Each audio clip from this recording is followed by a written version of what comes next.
Does anybody remember what it was like on Trump's first 100 days in office?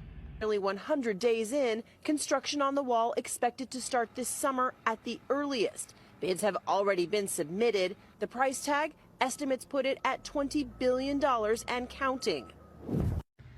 Well, $20 billion to build a wall is a hell of a lot cheaper than $451 billion a year to take care of the migrants. The president still pledging to make good on his promise. We're building the wall. In fact, it's going to start soon. Way ahead of schedule.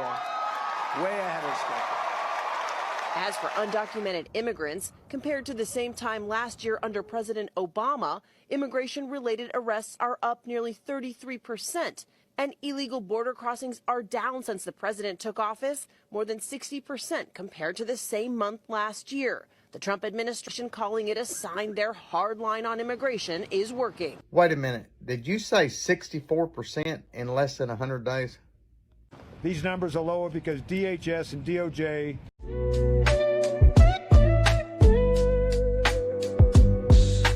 Hey, welcome back to the channel. It's your man Wise, and Alina Habba delivers a major announcement, and I have to hand it to her. She's been a steadfast presence from day one up to this point. Her commitment has been nothing short of remarkable, and it's paid off in the form of a new role in the upcoming Trump administration. Think about it. She could have easily walked away. She could have got away from the chaos, got away from the controversy, but she didn't. She stood her ground, navigated through the twists and the turns, and remained laser focused on the bigger picture. She saw the unfolding dynamics and understood the stakes at play throughout this tumultuous year.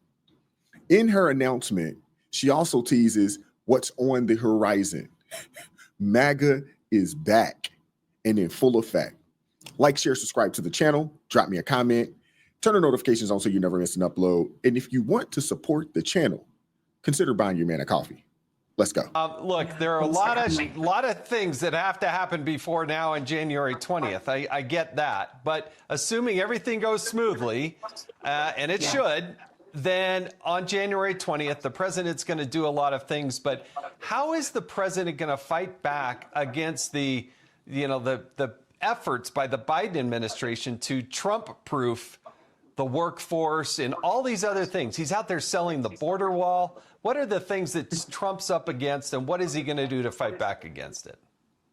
Well, I think we're seeing the fight already begin, Jason. If you look at what we've done, we've had just recently an amicus brief filed against what he's doing with TikTok, because President Trump believes he can solve it in a way that will help and benefit Americans and keep TikTok regulated so that we can maintain it. We've seen, again, the border wall, like you said, him selling off the border wall. We had to step in, and thank God the courts did, and prevent them from doing that. We have red states that are stepping up and putting American first policies, Trump policies, ahead of us getting in and protecting the incoming administration.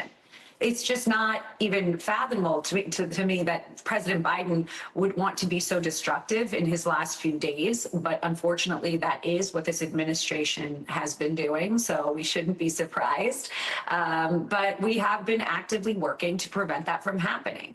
And we have people, on the Hill working on that. And we're ready for action. Like Caroline said, day one, we're going to be taking serious action immediately, executive orders, in order to make sure that we correct, frankly, what they've destructed and get America back on track immediately. Now, two of the things the president has to deal with is a workforce that has not been coming into the office. And the second thing is the debt ceiling. How is the president, what can the president do right away to deal with those two big issues? Listen, first of all, we have to clean up a lot of the mess, and that includes some of the DEI hires, some of the ridiculous decisions that were made, and putting people in that maybe didn't have the merit to be in the administration and in those positions. With having people like Kash Patel, having people like Pam Bondi, Pete Hegseth, they're going to be dealing with their departments and making sure we have the correct people in there. When you turn into debt, first of all, we've got a president that just spent, what was it, $50 billion on the Amazon Amazon. He's sending money out like it's growing on trees in the back, in the south lawn of the White House.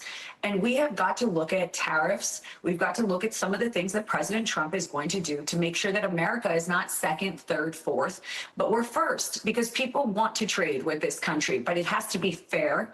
And President Trump is a strong voice, a strong president who will demand respect and get our country back on track. We can't be just handing out bailouts to every country that wants anything. The Amazon wants a big check. Okay, let's do it right before we get out of office.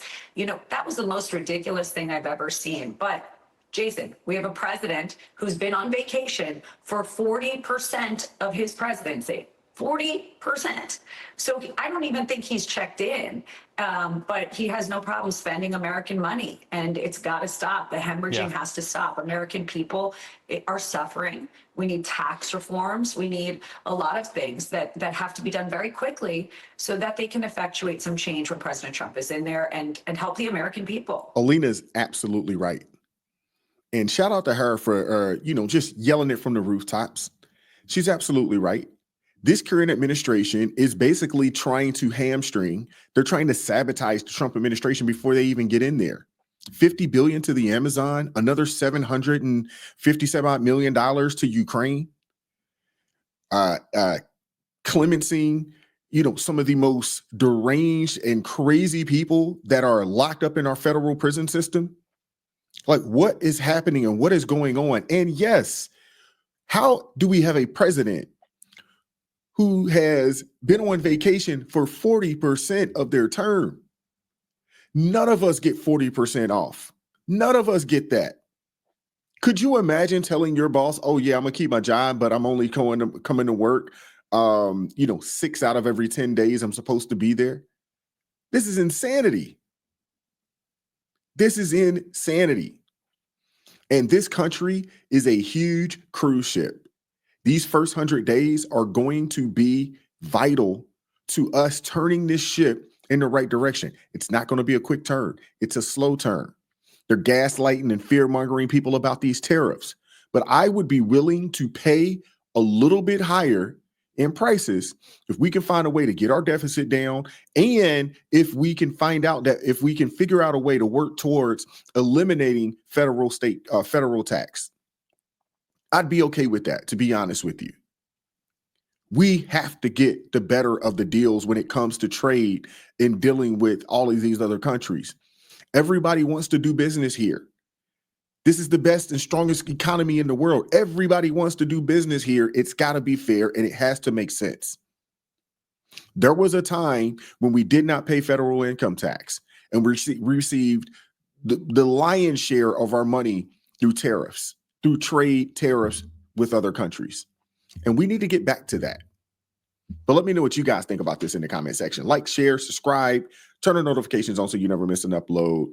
And if you'd like to support the channel, consider buying your man a coffee. Keep God first in your life. Stay prayed up. And we'll catch up with you all next time. Peace.